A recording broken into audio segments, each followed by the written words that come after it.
پاکستان میں سیاحت کے لیے ڈومیسٹکلی ٹریول کرنا ایک ہمیشہ سے پرابلم رہا ہے، خاص طور پہ فضائی سفر جو ہے اس کے مواقع بہت کم تھے، اور سوائے پاکستان انٹرنیشنل ایئر لائنس کے دوسری ایئر لائنس جو ہیں وہ سیاحت کے لیے خصوصی طور پر فلائٹس آپریٹ نہیں کرتی تھیں۔ پاکستان کے اندر بہت سارے ایسے مواقع رہے ہیں جب سیاحت کے لیے ایئر لائنس کو فوکس کرنے کا کہا گیا، لیکن اس پہ خاطر خواہ توجہ نہیں دی جاتی رہی۔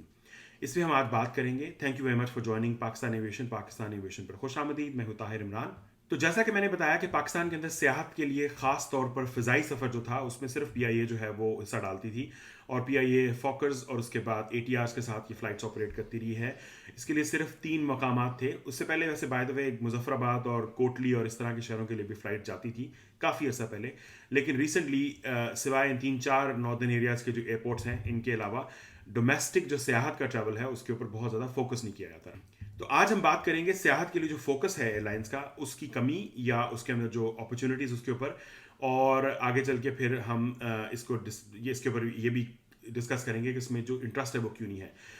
پاکستان میں چونکہ سیاحت جو ہے وہ بنیادی طور پہ ایک پریولیج کلاس کا ہمیشہ سے رائٹ رہا تھا، اور جو ورکنگ کلاس ہے، جو غریب ہے، وہ سیاحت کے لیے اتنا زیادہ ٹریول نہیں کرتا۔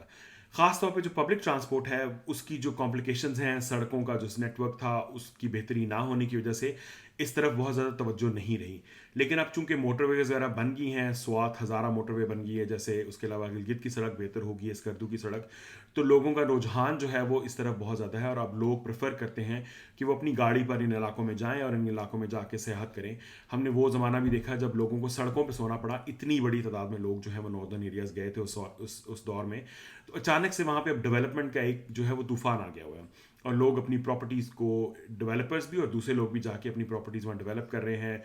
ہوٹلز بن رہے ہیں، موٹیلز بن رہے ہیں، اس طرح کی بہت ساری جو چیزیں ہیں وہ ایسا ایسا ڈیولپمنٹ میں آ رہی ہیں۔ سو میں یہ سمجھتا ہوں کہ اس کی طرف ڈیولپمنٹ جو ہے وہ ہو رہی ہے، لیکن اگر ہم انفراسٹرکچر کی بات کریں تو اس وقت بھی پاکستان کے ناردرن ایریاز کے اندر تمام ایئرپورٹس جو ہیں ان میں سے صرف اسکردو کا ایئرپورٹ ہے جہاں پر جیٹ فلائٹس جو ہیں وہ آپریٹ کی جا سکتی ہیں۔ باقی جو لیٹ سے سوات کا ایئرپورٹ ہے، سیدو شریف کا ایئرپورٹ جو ہے، چترال کا ایئرپورٹ ہے، گلگت کا ایئرپورٹ ہے، وہاں پر ٹربو پراپ کے علاوہ آپ آپریٹ نہیں کر سکتے۔ اور ٹربو پراپ میں بھی آپ کا 42 سیٹر جو ATR 42 ہے یا سیب جو ہے 2000، اس سے بڑے جہاز کے جانے کے اندر اپنے چیلنجز ہیں، اور پاکستان کے اندر جو دوسرے ایشوز ہیں سول ایویشن کے، اس کی وجہ سے ممکن نہیں ہے کہ ایئر لائنز اس میں انویسٹ کریں۔ عمران خان دور میں ایک اسپیشل لائسنس بھی دیا گیا، لیکن اس لائسنس کا فائدہ ان لوگوں نے اٹھایا جو ناردرن ایریا سے ہٹ کے رہنا چاہتے ہیں۔ 1-2 ایئر لائنز بھی اناؤنس کی گئیں، لیکن ان کا کوئی خاطر خواہ نتیجہ نہیں نکلا، کچھ بھی نہیں ہوا اس کا، اور وہ لائسنسنگ کے حاصل کرنے تک اور خبریں نکالنے کی حد تک اور جو انٹرویو سے حد تک رہا، اس سے آگے بات نہیں بڑھی۔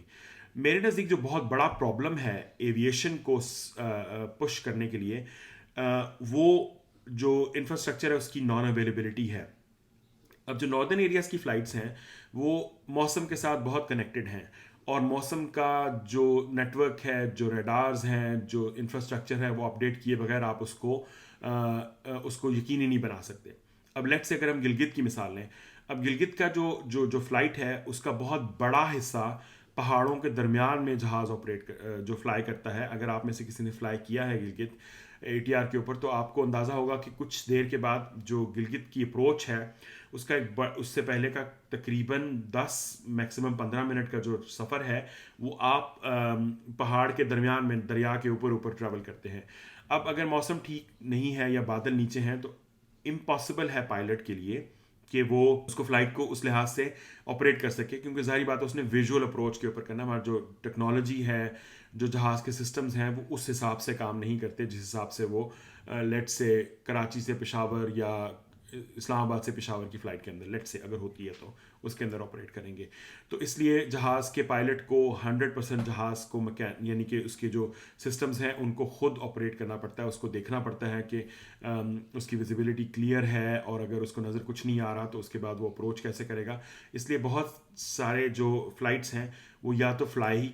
کینسل کر دی جاتی ہیں اگر موسم خراب ہے، اور اگر جہاز کو رستے میں پتہ چلتا ہے پائلٹ کو کہ موسم ٹھیک نہیں ہے تو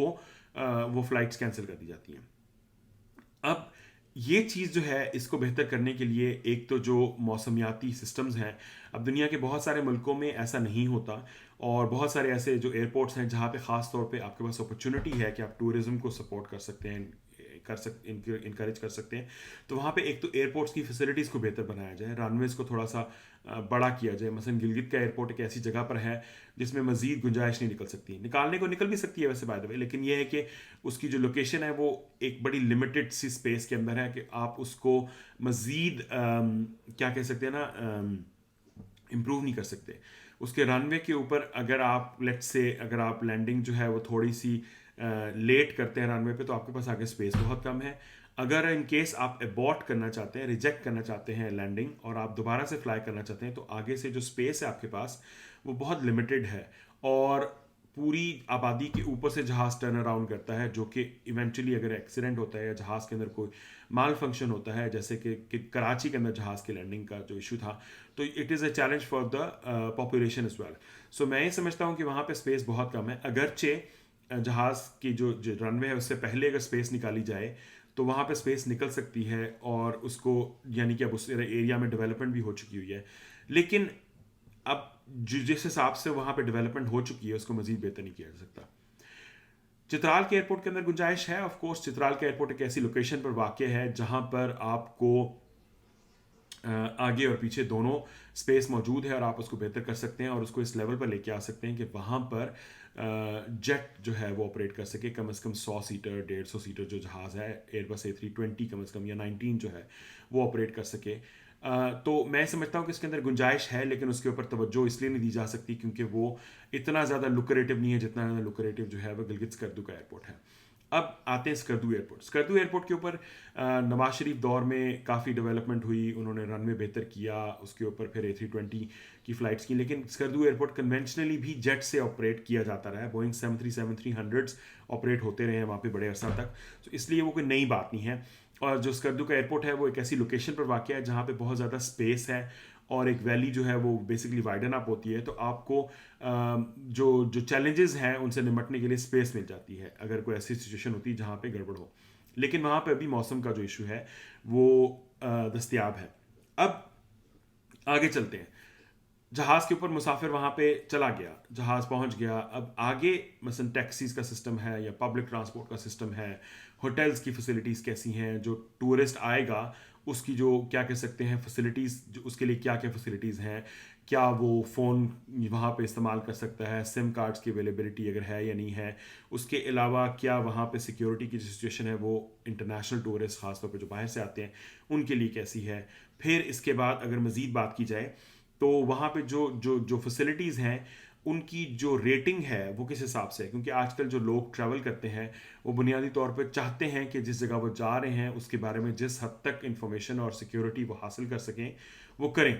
تو وہ کتنی ہے, کتنے ہوٹل ہیں جو کہ انٹرنیشنل ویب سائٹس پہ اویلیبل ہیں یا ان کی کوئی ریپوٹیشن ہے, اور کتنے ہوٹلز ایسے ہیں, کتنی جو اسپیسز ایسی ہیں جہاں پر لوگ آنکھیں بند کر کے جا سکتے ہیں کہ وہاں پہ اگر جو ہمیں بیڈ ملے گا وہ صاف ستھرا ہوگا, ٹوائلٹ کے اندر جو فیسلٹیز ہیں وہ ٹھیک ہوں گی, پانی گرم یا ٹھنڈا ہوگا, یا کھانا جو ہے وہ اچھا ہوگا یا نہیں ہوگا. تو اس لحاظ سے سوائے 3-4 بڑے ہوٹلز کے باقی ہوٹلز کے اندر ابھی بہت ساری امپرومنٹ کی گنجائش موجود ہے. لیکن میں یہ سمجھتا ہوں کہ ہر بندہ جو ہے وہ سرینا میں ٹھہرنا نہیں چاہتا, اور اس کے پاس آپشن ہونا چاہیے کہ وہ دوسرے ہوٹلز میں ٹھہرے. اسکردو کا ہوٹل 1 جو ہے وہ کافی عرصہ پہلے کھلا تھا, اور اس کے اندر کافی ساری جو فیسلٹیز ہیں وہ نسبتاً بہتر ہیں, لیکن چونکہ وہ برانڈڈ ہے اس لیے لوگ اس کے اوپر برانڈ کی بنیاد پر ٹرسٹ کرتے ہیں. لیکن اگر اس طرح کا کوئی سسٹم کریٹ کیا جائے جو ریسٹ ہاؤسز ہیں ان سب کو یعنی کہ اسٹریم لائن کیا جائے اور ان کی ایکریڈیشن کروائی جائے, ان کو بیسکلی انڈیپینڈنٹلی ان کی ریٹنگ کروائی جائے, تو اس سے بہت زیادہ فائدہ ہو سکتا ہے. تو میں یہ سمجھتا ہوں کہ اگر ہم نے ٹورزم کو ڈیولپ کرنا ہے تو اس کے لیے صرف فلائٹس کو انکریج کرنے کی ضرورت نہیں ہے, بلکہ وہاں پہ جو آگے فیسلٹیز ہیں ان کو کرنے کی ضرورت ہے. ایئر لائنس کو ان فیسلٹیز کو انٹریکٹ کرنے کی ضرورت ہے. جیسے مثلا یورپ میں ایزی جیٹ ہالیڈیز ہیں, یا وز ایئر جو ہے وہ بنیادی طور پہ ہالیڈے کمپنیز کے ساتھ کار رینٹلز کے ساتھ کنیکٹ کرتی ہے. تو ایئر لائنس کو اس طرح کی فیسلٹیز بھی پرووائڈ کرنی چاہیے کہ وہ جو ٹریولر ہے, جو ٹورسٹ ہے, اس کو ایک 100% پیکج دے جس میں اس کا کھانا, اس کی ٹریولنگ, اس کی کمیونیکیشن جو ہے وہ سورٹڈ آؤٹ ہو, اور اس کو پتہ ہو کہ اس کو وہاں جا کے ٹینشن نہیں ہوگی. اسی طرح جو ریٹ کنٹرول ہیں, پرائسز کنٹرول ہیں, پرائسز کی جو کمپیٹیٹیونیس ہے وہ ہونی چاہیے, کیونکہ لوگ منہ مانگا بعض اوقات مانگتے ہیں اور بعد میں آپ کو پتہ چلتا ہے کہ وہ فریکشن آف دا پرائس ہے اگر آپ کسی جاننے والے کے ذریعے یا کسی دوست یار کے ذریعے اس کو کریں. So that is something which I think which is very important and that should be looked at. یہ ایک انکریجنگ بات ہے کہ ایئر بلو نے بھی اب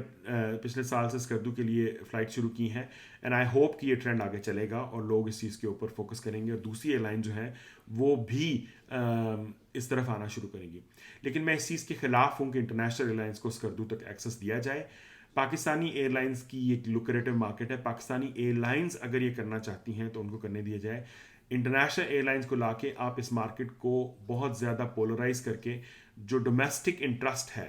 وہ اس کو ختم کر دیں گے. تو میں اس چیز کے خلاف ہوں جو پچھلی حکومت میں یہ عمران خان صاحب جا کے کر کے آئے تھے کہ جی انٹرنیشنل ایئرپورٹ ہے اور یہ سب ہے.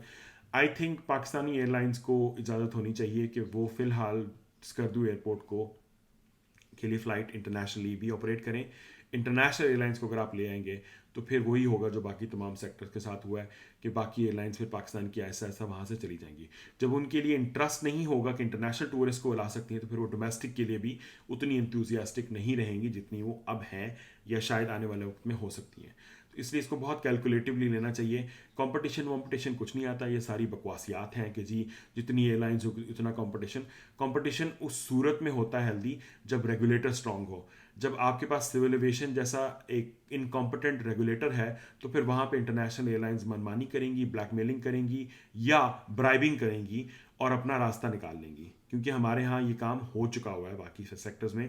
تو اس لیے میری یہ گزارش ہے کہ اگر آپ فلورش کرنا چاہتے ہیں ڈومیسٹک ٹریول کو تو اس کو آپ کو ہر چیز کو ساتھ لے کے چلنا چاہیے، جن میں سے کچھ کا میں نے یہاں ذکر کیا. Thank you very much for joining. میں اگلی ویڈیو کے اندر جو ہے وہ اسکردو ایئرپورٹ کی جو فلائٹس ہیں ان کے اوپر بات کروں گا. دیکھنا مت بھولیے گا. اللہ حافظ.